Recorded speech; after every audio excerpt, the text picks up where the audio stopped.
প্রথমবার খেলতে এসেই আফ্রিকার ছোট দেশ কেপ ভার্দে ইতিহাস রচনার কিঞ্চিত দূরত্বে। তাদের এবারের গ্রুপ পর্ব পেরিয়ে নকআউট পর্বে যাওয়ার সমীকরণ অনেকটাই সহজ হয়ে গিয়েছে প্রথম দুই ম্যাচে শক্ত প্রতিপক্ষের সাথে ড্র করার পর। গ্রুপ এইচে থাকা দলটির দেখা হয়ে যেতে পারে গ্রুপ জেতে থাকা আর্জেন্টিনার সাথেও। তবে এই সমীকরণ মিলাতে শেষ পর্যন্ত দুই দলকে থাকতে হবে গ্রুপ পর্বের নির্দিষ্ট একটি অবস্থানে। সমীকরণে আর্জেন্টিনার দিকটি দেখলে তারা আছে গ্রুপ জেতে।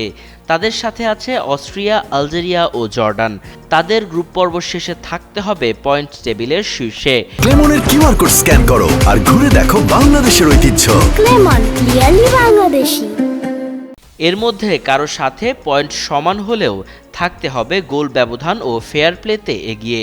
তাহলেই তারা গ্রুপ চ্যাম্পিয়ন হিসেবে নকআউট পর্বে যেতে পারবে। অন্যদিকে কেপ ভার্দে, স্পেন, উরুগুয়ে ও সৌদি আরবের সঙ্গে রয়েছে গ্রুপ এইচে। আর্জেন্টিনার সাথে নকআউট পর্বে মুখোমুখি হতে গ্রুপে তাদের অবস্থান হতে হবে দ্বিতীয়। এর জন্য সৌদি আরবের সাথে শেষ ম্যাচে অবশ্যই গোল সংখ্যা এগিয়ে থেকে জিততে হবে।